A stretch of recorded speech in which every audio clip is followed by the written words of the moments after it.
Hey kids, you want to see my doc? Hello guys, who are you? David DeFranco here from daviddeFranco.com. I'm sorry, that was a very inappropriate introduction, but I got your attention, didn't I? Anyway, let's go through my doc because it's actually been quite a while since I've given you guys a tour of my doc. It's big, it's long, and it's got plenty to offer. Alright, David. Ooh, look at that real-time changeage. Changeage, is that even a word? Seriously though, let's enlarge this doc, make it even bigger than it already is. Oh dear lord, that is too big, but damn, so freaking sharp. I love this display. Alright guys, so let's go through my doc. Let's see what I use on an almost daily basis, because obviously I don't use all of these apps on a daily basis, but I will say I use most of them actually. Some more than others. So starting out over here, this is the almighty Finder. You guys know what Finder is, right? Don't need to explain it, but for those Windows users out there, it's basically Windows Explorer, but on the Mac. But in my opinion, a lot cleaner. But that's just my opinion. Explorer has its pros and cons. Finder has its pros and cons, but there you go. Finder. Next up is Dictionary. I know, such an exciting application to keep in my dock, but seriously, I use it pretty often. I mean, I get most of my definitions through Safari by right-clicking and then opening Dictionary, but I do like having the default Dictionary app in my dock at all times because, well, I'm always looking up words for definitions, other meanings in the thesaurus, and plus, it's just cool to have. It's always good to learn new terms, so closing that. Next up is Airmail. Airmail 2, actually. And this is my favorite email app by far. I am not a fan of Apple Mail nowadays. Holy sun. Because of one reason. Gmail. For whatever reason, Apple Mail does not play well with Gmail across all of my Apple devices, whether it's my Mac Pro, MacBook Pro, iPhone, iPad Pro, iPad mini, whatever. Apple and Gmail, they just don't mix well. However, Airmail 2 is pretty damn good. This is an awesome application. I'm not gonna, actually I can open it because I hid other people's emails. But as you can see on the left side, we have full support for multiple accounts. And that by far is my favorite feature about Airmail. Besides the option of customizing it to your liking, this includes many options to customize its appearance, how it performs in terms of signatures. It's just an awesome app and you need to check it out. I think it's free. It might not be free, but either way, you need to check it out if you're a heavy user of email like myself. I literally live on email. I get all my jobs through email. I stay in contact with people, like in terms of clients and whatever, partners, sponsors, all that, through email. I could not live without Airmail, and it's just an excellent application. So let's close that for now. And actually, let's speed this up a bit. Safari is my default browser of choice. I love it. It works very well. It ties in directly with OS X's services, so that's exactly why I use it. And plus, I love this simplified user interface. Look at that. It's so clean. So closing that. Chrome. Oh, would you look at that? The Franco University. Actually, today is Wednesday. I'm working on an article that will be published tomorrow. So check it out, thefrancouniversity.com. If you're interested in getting free products for review for your YouTube channel, your blog, anything, check it out. I have taken the time to type this long, detailed post for you, and I think you will find this useful. Okay, so with that said, while this article is technically going live tomorrow, Thursday, February 18th, why does that sound familiar? I will also be recording an updated video for this blog post that will hopefully go out next Tuesday. But there you go, Chrome. Between Safari, Chrome, and now Firefox, I have the choice of using any of these browsers. Safari is my primary, as mentioned. Chrome is my secondary. And Firefox I use for coding purposes. And by coding, I simply mean custom CSS. So if I'm making any changes on my Squarespace websites or WordPress websites, then I always use Firebug, which is right up here. This lets you change elements of a website in real time. For instance, let's click that. And we can change this font size to 1.4. Let me see, my keyboard is sideways. Boom, look at that. In real time. Now this technically does not affect the website whatsoever. It's non-destructive editing. This is the best way, in my opinion, to get the hang of custom CSS and how it works. So check it out, Firebug, which is also available on Chrome and Safari, but I prefer to use it in Firefox. So closing that. Next up is Twitter. I do love Twitter, although the new Twitter for Mac app sucks. One of the worst applications I have used in my life. It's that bad. It's terrible. Seriously guys, I'm not even gonna go through the list of bugs right now because that requires just a video of its own. But believe me when I say it, Twitter for Mac, it's terrible. It used to be pretty damn good, but they switched ownerships, a new team took it over or whatever, and it's just terrible now. I'm thinking about buying Tweetbot. It's 20 bucks, but I'm thinking about finally buying that. And speaking of that, it is in the App Store. So there it is, the App Store. I don't use the App Store that often on the Mac. Obviously, I use it much more often on my iPhone and my iPads. Oh, actually, there's Layers of Fear. I have this game on my Xbox One, which is right back there. It's technically on my other Xbox One, but this is a great game if you're looking to check it out. It's quite freaky, and it's really not difficult. It's more of an experience than a game. So there's the App Store. I always have it in my dock just in case. Here is iTunes, which I currently have in the mini view. But, whoops, did not mean to do that. Let me go into the full view. I use iTunes every single day, mainly for Apple Music. I use it for the radio station. As you can see, my favorite station right now is Chill.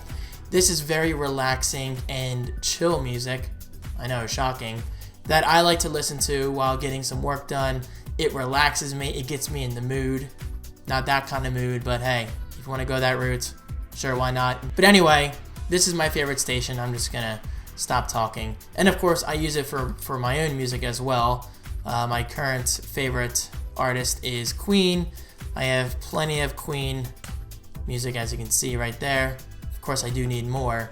But yeah, I mean, between Apple Music, podcasts, and the radio stations, I love iTunes. I mean, a lot of people like to hate on iTunes. I don't hate it. I mean, sure, the interface could be better, but it works the way I want it to work. So there you go. And it's free. I'm not going to complain about free software, except for Twitter for Mac. That application deserves to burn. Skype, which I will not open for the purpose of, well, for the sake of privacy of others. QuickTime Player 10. I use QuickTime 10 all the time for my video content. This is my primary video player, if you want to call it that, when watching my own videos. So when I export from Final Cut Pro 10, I always open up the videos in QuickTime 10. Of course, my Final Cut is all squished now because I made my dock so freaking big, but I love Final Cut Pro 10. It is by far my favorite video editing application. It does everything I need it to do, and it's come quite a long ways since its launched a few years ago. So if anybody hates on Final Cut Pro 10, just try it out. Try it out. Trust me, there are people who prefer this over anything else, just like me. And I'm so glad Final Cut Pro 10 is where it is today. It's extremely reliable, it just works, and it's fast as hell. So there you go, Final Cut Pro 10. Photos, another application which a lot of people like to make fun of, but you know what? It works for me. It does its job. I mainly use this as a photo organizer. Okay, so what do I mean by that? Well, check it out. Albums. I have all my photos organized into albums, from photography to food.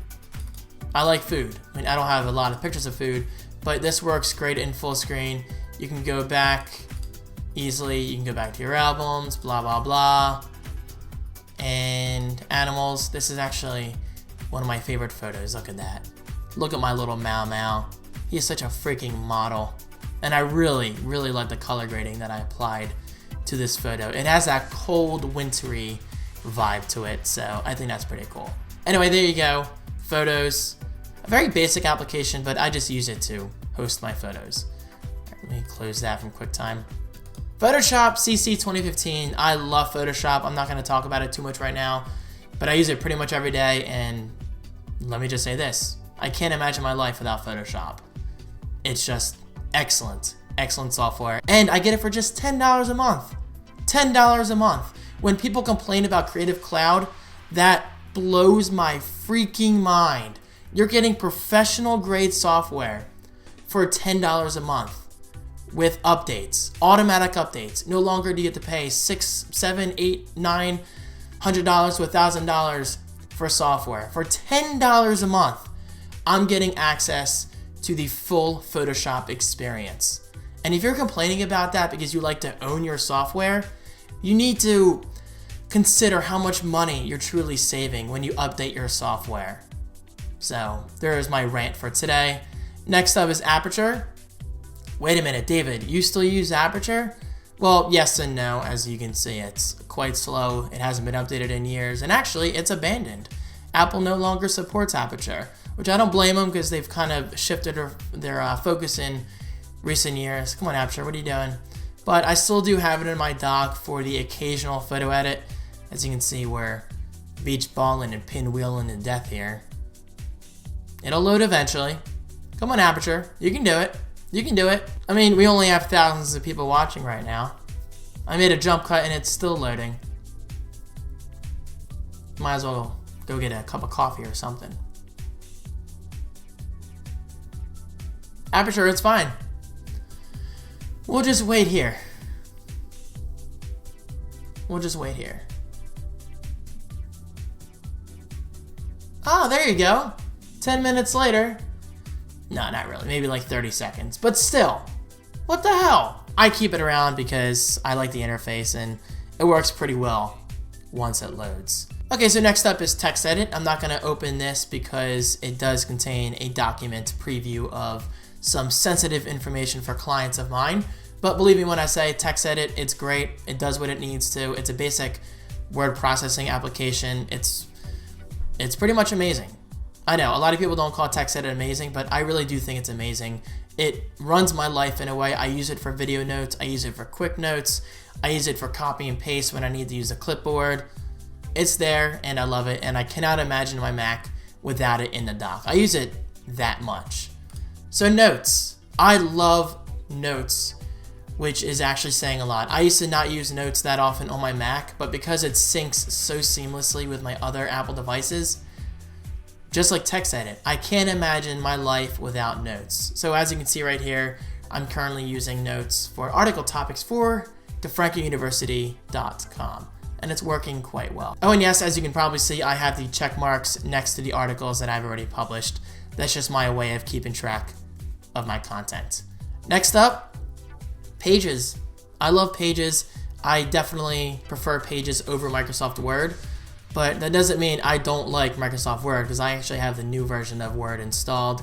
It looks great, it works great, and it does what it's supposed to. But I just prefer Pages. So Messages. Not going to open this, again, just for the sake of friends and whatever else. But Messages is exactly what you'd expect it to be on your Mac. It's the same exact application on your iPhone and iPad, but on your Mac. And it's so freaking convenient. I cannot believe I went years without using Messages on my Mac. I love it. It allows me to respond so much quicker than I normally would on my iPhone or iPad, and it works beautifully. System preferences. Do I need to go through this? Not really. It's system preferences. I mean, if you have any questions about anything you see, comment right below, and I'll do my best to reply. So there you go. System preferences. ScreenFlow, of which I'm using right now to record. It's not going to show anything because I'm capturing. And then here is my download stack. I cannot imagine using a computer without stacks. I mean, when I'm on Windows, I miss stacks so much. This folder right here is a godsend, and I use it so often. So there you go. There's my download stack. And finally, trash. You guys don't need to see my trash, do you? There's nothing that exciting. Now I need to shrink this to the size that I prefer. Probably right around there. Anyway, guys, there you go. Another riveting tour of my dock on my Mac Pro, by the way. Maybe I'll do another dock tour on my MacBook Pro. I've actually never even used ScreenFlow on my MacBook Pro. I don't think I have anyway. But it's pretty much the same. Just maybe a little bit of different placements here and there of the icons. So guys, there you go. If you have any questions, post them right below. I'll do my best to answer them. Thanks for watching, and I'll see you in my next video. Peace.